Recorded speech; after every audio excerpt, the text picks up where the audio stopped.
번째 시간으로 우리 함께 말씀의 은혜를 나누도록 하겠습니다. 여러분, 우리는 지지난주에 우리가 인생에서 두 가지 부류의 사람이 있다라고 말씀을 드렸어요. 그냥 이 땅에 본능으로 태어났고 본능대로 살아가는 사람이 있는 반면에 두 번째 부류의 사람은 사명을 따라서 사는 사람이 있다라고 할 수가 있습니다. 그 첫 번째 본능대로 살아가는 사람의 전형을 우리는 헤롯 왕이라고 함께 살펴보았어요. 그런데 같은 시대에 같이 하나님을 섬기고 하나님을 알지만 본능대로 살지 아니하고 사명을 따라서 붙잡힌 바 된 사람이 오늘 본문에 등장을 합니다. 그 이름은 바로 요한, 세례를 베푸는 사람이라고 해서 세례 요한이라는 별칭을 가지고 있는 사람입니다. 그는 제사장이었던 아버지와 신실한 어머니 밑에서 이제 예수님보다 6개월 먼저 이 땅에 보내심 받은 구약의 마지막 선지자예요. 예수님의 동시대이지만 예수님보다 먼저 이 땅에 왔다면 그는 구약시대의 사람이고요. 그리고 그는 구약의 마지막 선지자라고 할 수가 있습니다. 그는 예수님의 친족이면서도 아주 특별하게 예수님이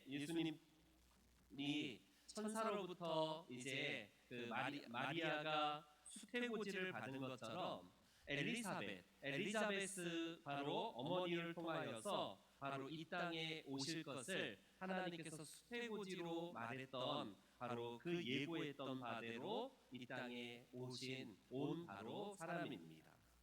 그는 우리가 마가복음 1장에서도 보았지만 그의 주제 파악을 잘했던 사람이에요.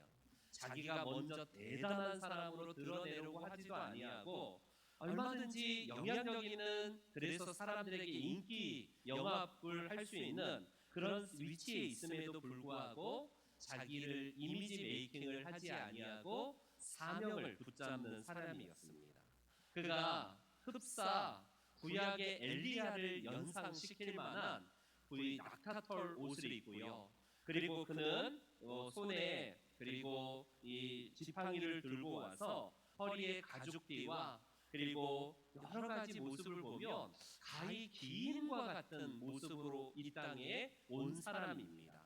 그는 화려한 도시로 가서 사역을 한 게 아니라 거친 광야에서 거하면서 사람들에게 하나님의 말씀의 진리의 도를 가르치면서 회개를 선포했던 선지자입니다. 그는 우리가 잘 알듯이 광야에서 먹을 게 있나요? 그 석청이라고 알려진 바로 야생 벌꿀과 메뚜기 등을 잡아서 먹은 사람입니다.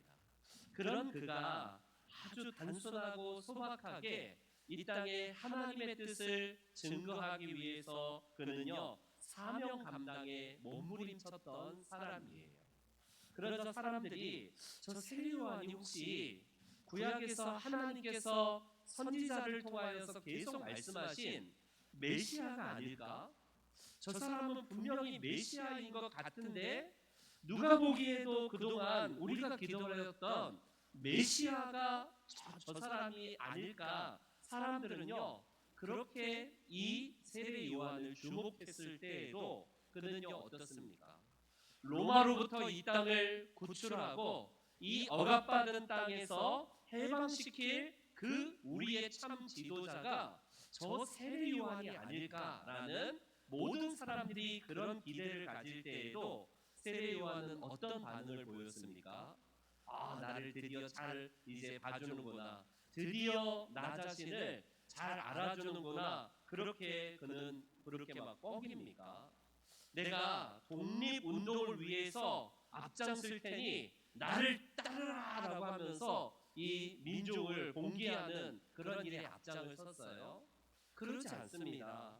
그는요 그것이 그의 사명이 아니라 하나님께로부터 받은 그 사명에 집중하여서 그가 어떤 말을 했나요? 우리가 잘 알듯이 마가복음 1장에서 그는 이런 이야기를 합니다.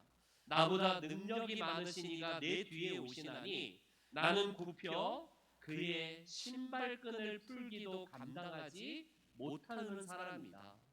많은 사람들이 이목을 받고 많은 사람들에게 인기를 받았을 때에 나는 아니에요, 저분입니다라고 그가 가리키는 손가락은 누구였냐면 바로 예수님이셨습니다. 그는 분명히 굉장히 사람들에게 인기를 얻을 수 있었고 이 기회를 통하여서 여러 가지 자기를 이미지를 업시킬 수 있는 이외에도 불구하고 그는 항상 사명이 뭐냐면 예수님이십니다. 나는 아무것도 아닙니다. 자기의 정체성과 위치와 주제를 알았던 사람이었다라는 사실입니다. 여러분, 지난번에 언급했듯이 그 당시에 많은 사람들 중에 헤롯 분봉왕이 어때요?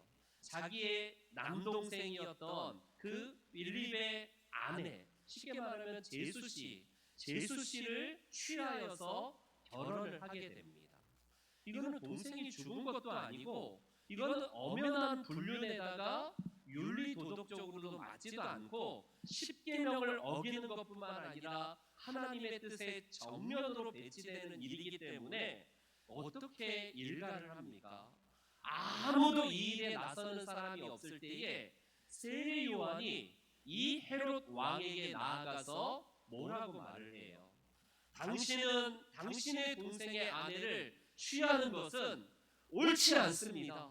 이거는 부정합니다. 안 됩니다. 라고 그가 그 당시 최고의 권력자 앞에서, 서슬퍼런 권력자 앞에서 이렇게 말을 하고 있다라는 사실입니다.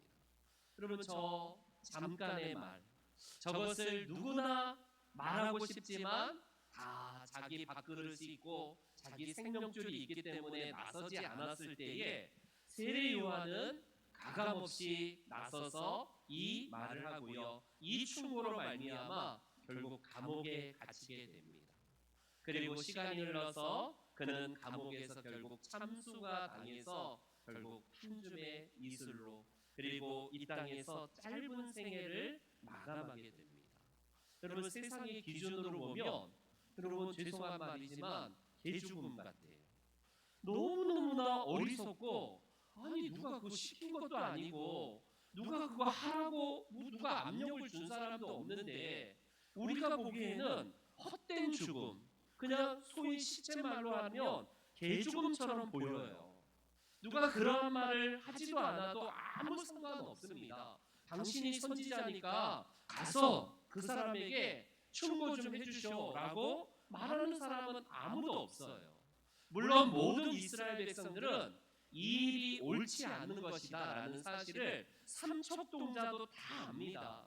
그런데 누구 하나 나서서 헤롯 당신은 잘못됐습니다라고 말을 하지 않고 지적도 하지 않고 침묵으로 일관할 때에 세례 요한은 하나님의 말씀을 붙들고 나아가게 됩니다. 그는 그가 죽을지 않을지 그는 몰랐을 거예요, 분명히. 그러나 자기의 생명과 운명을 하나님께 맡기면서 내 사명은 이거다라는 것을 알고 있어서 그는 하나님께 모든 걸 맡기고 헤롯을 찾아가지 않았겠어요.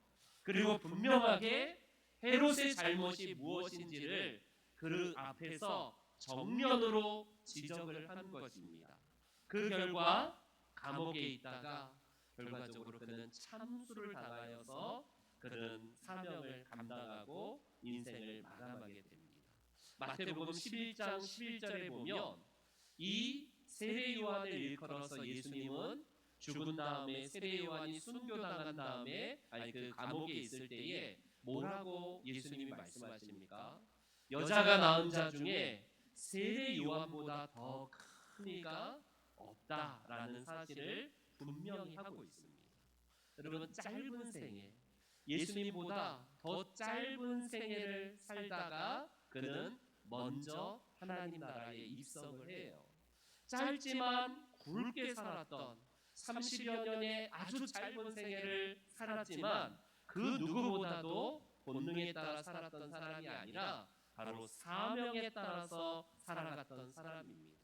이 땅의 삶은 짧았지만 하나님이 평가하실 때는 어떤 평가를 할까요?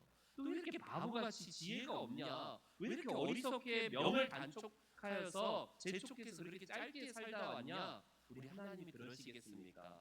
그는 사명을 따라서 살아갔다라는 겁니다. 어느 글에 보면 사람들이 살아가는 형태에 따라서 세 가지로 나누게 되는데, 그냥 되는 대로 살아가는 사람이 있어요. 아무 생각도 없고 목적도 없으니 어떻습니까? 그냥 본능에 따라서 쾌락을 추구하고 먹고 마시고 이 땅에 부어라 마셔라, 그것으로 아무 목적이 없으니까 그렇게 살아가는 사람이 거의 대부분입니다. 그리고 두 번째는 이익을 따라서 셈하면서 살아가는 사람이 있어요. 이익이 있어야지만이 눈에 불을 켜고 어떤 목적이 이익이기 때문에 그것 따라 달려들지만 결과적으로 이익이 되지 않으면 조용히 숨어지는, 그래서 바퀴벌레처럼 다 사라지는 사람이 있습니다. 자기 중심적으로 사는 사람이죠.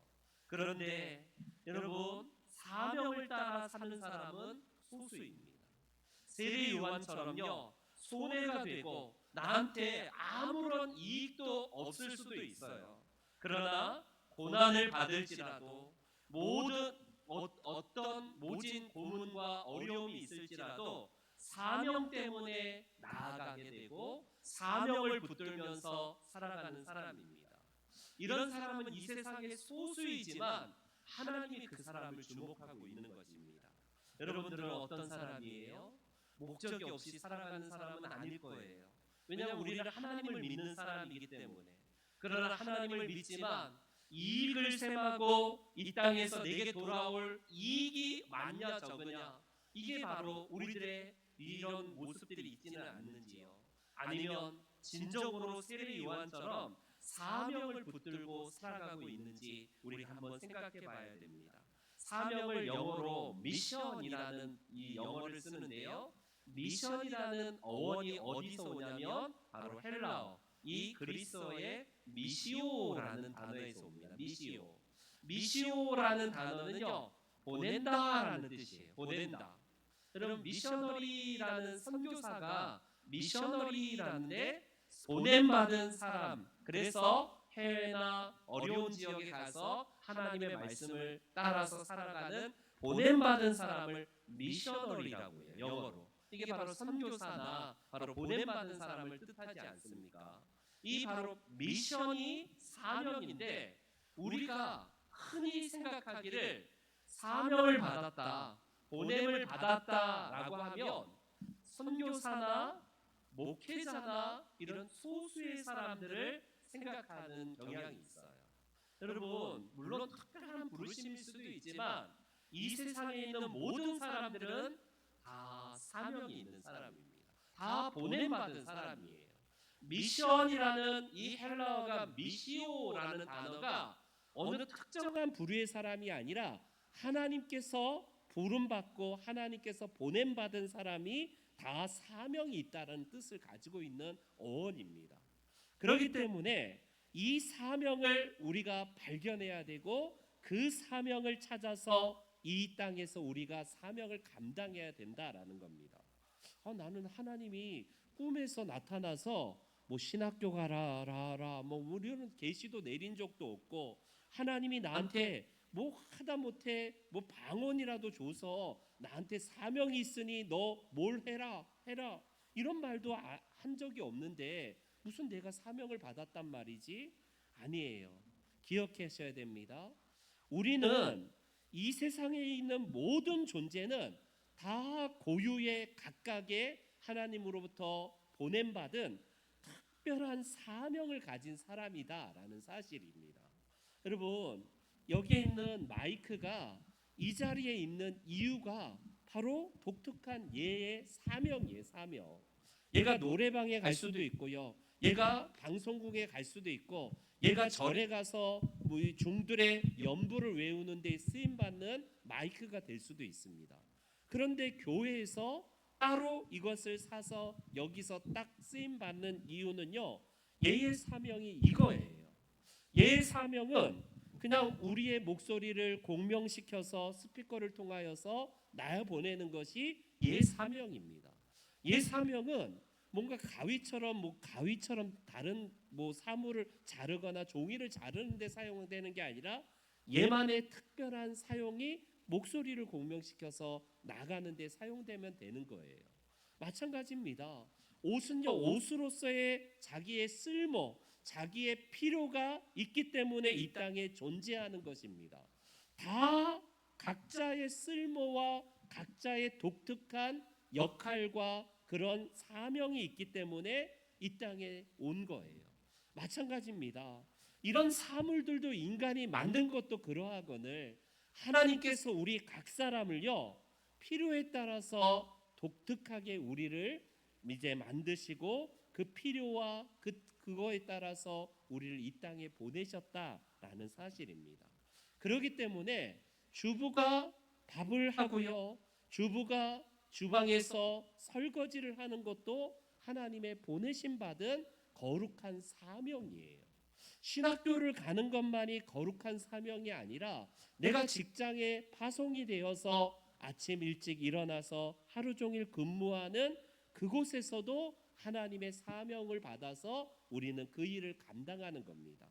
그래서 우리에게 있어서 모든 곳은 다 성지이고 우리가 거하는 모든 일들은 성역이고 우리가 하는 모든 직은요 성직이라고 할 수 있어요. 그래서 어느 특정한 곳이 성지가 따로 있거나 그러지 않습니다. 우리 그리스도인들이 밟는 모든 것은 다 성지이고요, 하는 모든 일들은 다 성역이자 성직이라고 할 수 있어요. 중세 때에 우리가 잘 아는 로렌스 형제는요, 수도원에서 밥을 짓고 청소를 하는 그 일도 하나님의 거룩한 영역이라고 생각하면서 하나님의 임재 앞에서 늘 감사로 나아갔던 것을 보게 되지 않습니까? 그렇기 때문에 우리는 다 사명자이지, 우리는요 특별한 몇몇 사람들의 부류가 하나님의 사명자로서 불렀다는 것은 이거는 카톨릭적인 개념이고 우리 개신교는요 그러지 않아요. 여러분 이제 말씀을 맺겠습니다. 마르틴 루터 킹이 흑인 해방 운동을 할 때에 미국의 백인 거리를 청소하고 있는 그 흑인 청년이 입에 투덜투덜대면서 욕지거리를 하면서 그 거리를 쓰는 것을 봅니다. 마르틴 루터가 아니 자네는 왜 이렇게 불평이 많고 왜 이렇게 불만이 많은 얼굴로 이렇게 거리를 쓸고 있느냐라고 마르틴 루터 목사님이 킹 목사님이 물어봅니다.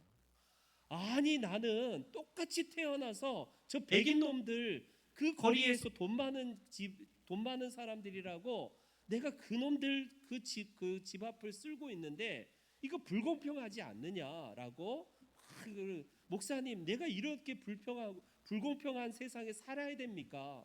돈 많은 저 백인 놈들 돈을 준다고 해서 내가 우리 집도 아닌 이곳을 쓸고 있어야 되냐라고 그는 불평을 합니다. 그때에 루터킹 목사님이 이 청년에게 이렇게 말을 해요. 형제요, 자네는 지금 백인들이 어지러워 놓은 이 길거리를 쓰른다라고 생각하지 말게. 자네는 하나님이 창조하신 우주의 한 모퉁이를 깨끗하게 내가 청소하고 있다라고 생각하게. 그게 자네에게 준 하나님의 거룩한 사명이네라는 이 얘기를 합니다. 똑같은 거리를 쓰는 청소하는 사람은 어떤 사람은 마지 못해서 그냥 억지로 하는 사람이 있는 반면에 어떤 사람은 똑같이 거리를 쓸면서도 하나님이 창조하신 이 세계의 한 모퉁이이지만 내 손으로 내가 깨끗하게 청소한다는 이 생각, 이게 얼마나 여러분 발상의 전환입니까? 모든 거 마찬가지예요. 우리가 하는 일이 억지로 내가 하는 것이라면 그거는 죽기보다 더 싫을 겁니다. 그러나 하나님께서 내게 맡겨주시고 내게 주어진 이 사명을 위해서 내가 오늘도 직장으로 나아가는 것이고 내가 하는 모든 일들이 바로 하나님의 영광 위해서 내가 하는 것이라면 그것이 바로 우리들의 사명이자 하나님이 주신 은총이라는 사실입니다.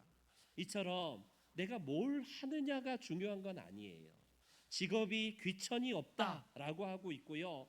노동은 신성한 것이라고 말을 하지만 여전히 많은 사람들은 내가 뭘 하느냐에 따라서 불평하고 있고 노동을 천시하기도 하고 그런 직업을 천시하는 경향이 있어요. 그러나 그리스도인들은요, 우리가 어떤 일을 하느냐, 내가 무슨 일을 하느냐가 중요한 게 아니라 내가 이 일을 통하여서 지금 무슨 목적을 가지고 이 일을 하는가, 그게 중요합니다.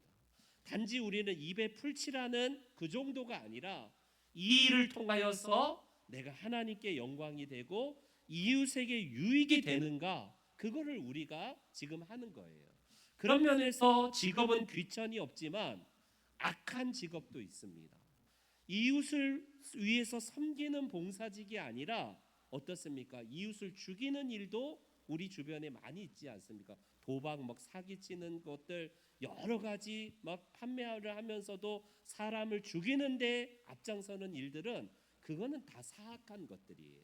그렇기 때문에 우리가 목사님, 선교사님들만 보냄받은 사람이 아니라 우리 모두가 하나님이 주신 거룩한 영역, 이 성역에서 성직을 감당하고 있고 내가 그곳에서 바로 사명을 감당하고 있다면 우리는 헤롯이 아닌 이 세례 요한처럼요, 사명을 따라서 사는 사람들이라고 할 수 있습니다. 바라기는 여러분, 성공하고 출세하는 것, 그것이 세상 사람들의 공통된 목표예요. 그리스도인들도 성공하고 출세하는 거, 이거 나쁜 건 아닙니다. 근데 그거에만 머물러 있다면 여러분, 삶의 목적이, 우리는 이 세상 사람들과 하등이 없을 겁니다. 우리는 하나님이 주신 그 은혜를, 내 삶의 내 달란트가 하나님이 주신 천직이기 때문에 우리가 하는 모든 것들을 달란트로 받아서 그것을 하나님께 영광을 돌리고 우리 주변에게, 우리 주변 사람들에게 유익을 끼치는 삶이야말로 하나님께서 주신 사명이라고 할 수 있습니다. 헤롯 안티파스처럼요, 쾌락을 위해서 그냥 이 땅의 본능에 따라서 사는 사람이 아니라 세례 요한처럼 사명을 감당하시면서 그렇게 신실하게 살아가시는 우리 모든 성도님들 되시기를 주님의 이름으로 축원합니다. 아멘, 아멘. 우리 이 시간에 같이 함께